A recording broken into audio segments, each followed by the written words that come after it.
జరిగింది అసలు మీకు ఏమైనా నోటీసులు ఇవ్వడం జరిగిందా? నోటీసులు ఇవ్వలేదండి, అదంతా ప్రచారం చేస్తున్నారు, జనాన్ని రెచ్చగొడుతున్నారు. ఏంటంటే మాకు నోటీస్ ఇస్తే మా ఇల్లు మేము ఎందుకు కూలగొట్టుకుంటాం? వాళ్ళు వచ్చి చూసేదాకా ఎందుకు అవుతాము? జనాన్ని సమీకరించి మేము ఎదురు పోరాడతాం కదా. జనం లేని టైంలో నోటీస్ ఇచ్చినామని అబద్ధాలు చెప్పడము గవర్నమెంట్ ఏంటంటే కావాల్చుకొని చేసింది అది. ఇప్పుడు జనాలకి ఇన్ఫర్మేషన్ లేదు. ముందేంటంటే ఇప్పుడు కూలగొట్టిండ్రు, ఇప్పుడు 8 ఏళ్ల నుండి ఉండే వాళ్ళని కూలగొట్టిర్రు. అది భూదాన ల్యాండ్, గవర్నమెంట్ ల్యాండ్ కాదు. 8 ఏళ్ల నుండి ఏంటంటే ఇల్లు కట్టుకుంటుంటే ఎందుకు ఆపలేరు? మీరు అంత మంచి మంచి ఇల్లు కట్టుకున్నారు కదా, ఇది మీరు కరెక్ట్ కాదు, మీరు కట్టుకోవద్దని ఆపలేదు ఎందుకు? ఇప్పుడు 8 ఏళ్ళు అయినాక మీరు కూలగొట్టి ఇప్పుడు రోడ్డు మీద జనాలను తీసుకొచ్చి ఇప్పుడు డబల్ బెడ్రూమ్ ఇస్తామని ఇప్పుడు అక్కడ పేపర్స్ రాసుకుంటున్నారు. మీరు కూలగొట్టకుండా మీకు వచ్చి మీరు అక్కడ మాట్లాడవచ్చు కదా.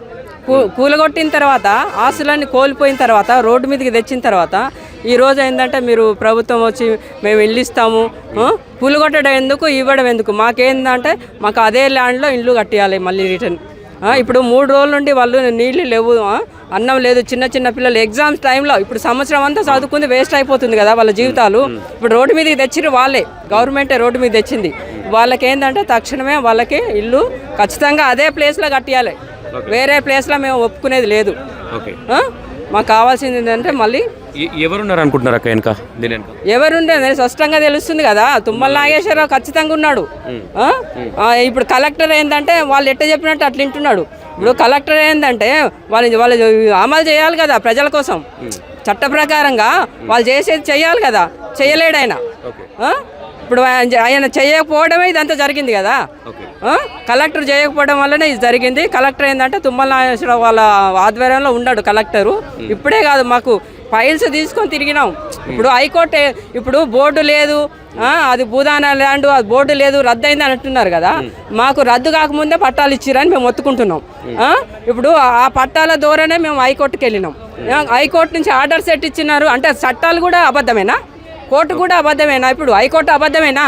ఇప్పుడు హైకోర్టు పేపర్స్ ఇస్తున్నాం కదా, ఎంఆర్ఓకి ఇచ్చినాం, కలెక్టర్కి ఇచ్చినాం, మినిస్టర్లకు కూడా ఇచ్చినాం మేము. మరి ఇప్పుడు ఇది పరిష్కారం ఏ గవర్నమెంట్ కూలగొట్టిందో ఆ గవర్నమెంట్ మాకు ఖచ్చితంగా పరిష్కారం చూపించాలి. మాకు అదే ప్లేస్లో నష్టపోయిన వాళ్ళకి అందరికి ఇల్లు కట్టియాలి, మా డిమాండ్ అది. తుమ్మల నాగేశ్వరరావు ఎవరైతే ఉన్నారో ఆయన సలభాల కోసం చేస్తున్నాడు అనుకుంటున్నారా, లేదంటే ఇది గవర్నమెంట్ భూమి కాబట్టి తీసుకున్నామని చెప్తున్నారు? అదేం లేదు, గవర్నమెంట్ భూమి అని కాదు, వాళ్ళ సొంత ప్రయోజనాల కోసం చేస్తున్నారు.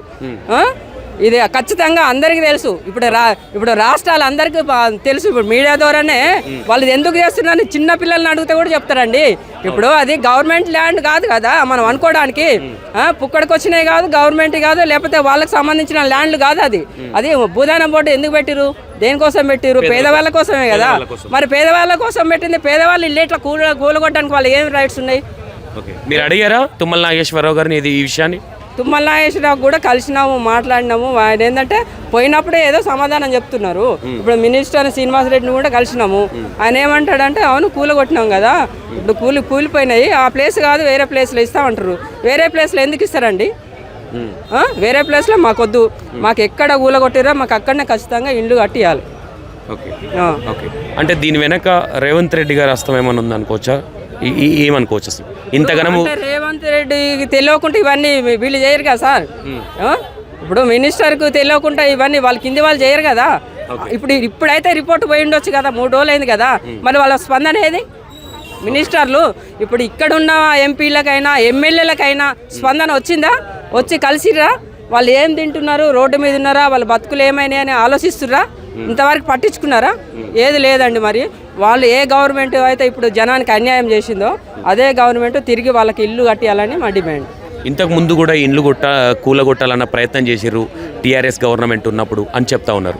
టీఆర్ఎస్ గవర్నమెంట్ ఉన్నప్పుడు కూలగొట్టడానికి ఏం రాలేదండి. మేము కూడా వాళ్ళకి తిరిగినాం, ఫైల్స్ ఇచ్చినాం, హరీష్ రావు దగ్గరికి పోయినాం, అన్నీ మాట్లాడినాం. వాళ్ళు ఏంటంటే ఇంత దారుణం చేయలే కదా, ఇప్పుడు ఇంత దారుణం చేయలే కదా, కూలగొట్టలేదు కదా. కూలగొడితే అప్పుడు ఎట్లుండేదో మరి. వాళ్ళు స్టార్ట్ చేసిరు, మేము కంప్లీట్ చేసినామని చెప్తా ఉన్నాం. అది ఎట్లా కరెక్ట్ అండి? అంటే పేదవాళ్ళ నోరు వాళ్ళు కొడతారు, వీళ్ళు కొడతారా? అది కాదు కదా కరెక్ట్. ఎవరు ఇల్లు ఇస్తామని వాళ్ళు ఎక్కడికి వెళ్ళి ఇస్తారు? ఇప్పుడు వాళ్ళు అధికారంలో ఉన్నారా ఇవ్వడానికి? వచ్చిండు. ఇప్పుడు వాళ్ళు చెప్పేది వాళ్ళు చెప్పుకొని పోతున్నారు, వాళ్ళ రాజకీయాలు వాళ్ళవి.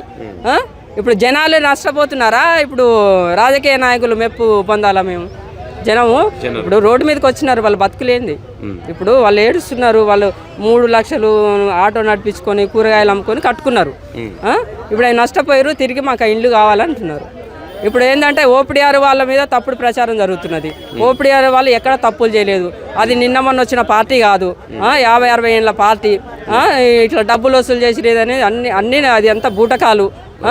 అవన్నీ ఏంటంటే తప్పుడు ప్రచారం చేస్తున్నారు, అది కరెక్ట్ కాదు. ఇప్పుడు మళ్ళీ ఏదో మీటింగ్ పెట్టారు కదా. ఇప్పుడు రెవెన్యూ వాళ్ళు ఇప్పుడు వచ్చినారు, మరి ఇన్ని రోజులు ఎక్కడ పోయిండ్రు?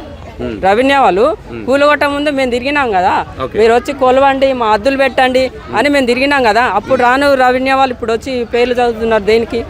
ఏముంది అనుకోవచ్చు, దీని వెనక ఏం జరుగుతుంది అనుకోవచ్చు. అంత కుట్రే అండి. ఆ ల్యాండ్ కొట్టేయాలి, ఆ ల్యాండ్ ఖచ్చితంగా నాయకులు కొట్టేయాలని చూస్తున్నారు. ఈ పేద ప్రజల్ని ఇంకా మగ్గబెట్టే ప్రయత్నాలు ఏమైనా జరుగుతున్నాయి అనుకోవచ్చు. మభ్య పెట్టడానికే ఇప్పుడు వాళ్ళు వచ్చింది. ఇప్పుడు డబుల్ బెడ్రూమ్ ఇస్తా అని మభ్య పెట్టడానికే కదా.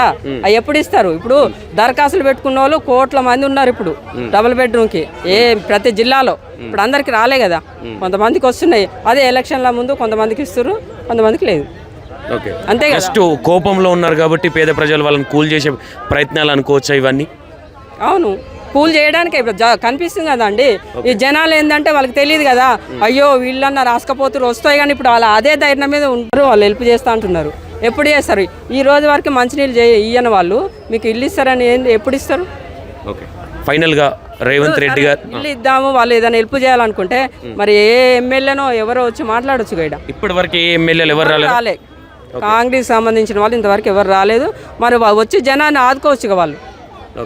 ఓకే ఫైనల్గా రేవంత్ రెడ్డి గారిని ఏం అడుగుదాం అనుకుంటున్నారు?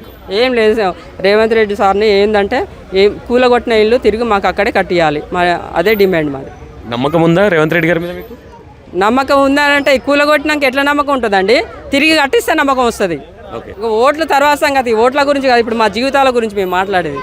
ఓట్లు ఆ రోజు ఎవరు మీరు ఓట్లు వేసినందుకే ఈ రోజు ఈ పరిస్థితి పట్టింది. మేము డబ్బులు తీసుకోలే, మేము ఓట్లు వేసినా కూడా మేము డబ్బులు తీసుకోం. డబ్బులు నేనేమో అనేది ఏంటంటే ఈరోజు అవునండి, జనం కూడా ఇప్పుడు 10,000 ఇస్తే ఎవరు 10,000 ఇస్తే వాళ్ళకి ఇస్తున్నాడు ఓటు. మరి ఎవరికి ఎవడు వేస్తాడో అర్థం కాకుంటుంది, ఎట్లా తెలుస్తుంది ఓట్ల గురించి? విన్నారు కదా, ఇది పరిస్థితి. ఎందుకంటే అంత గందరగోళంగా ఉంది. ఇక్కడున్న ఎవరైతే పేద ప్రజలు ఉన్నారో వాళ్ళని ఇంకా మగ్గబెట్టే ప్రయత్నాలు జరుగుతూ ఉన్నాయి. వాళ్ళకి ఏదో డబుల్ బెడ్రూమ్ ఇస్తాను కానీ ఇంకోటి కానీ అవే ప్రయత్నాలు జరుగుతూ ఉన్నాయి. ఇంకా పేద ప్రజల జీవితాలను ఆగం చేస్తూ ఉన్నారని చెప్తా ఉన్నారు. ఓకే, చూద్దాం, ఇంకా కొంతమందితో మాట్లాడే ప్రయత్నం కూడా చేద్దాం. Right, thank you so much.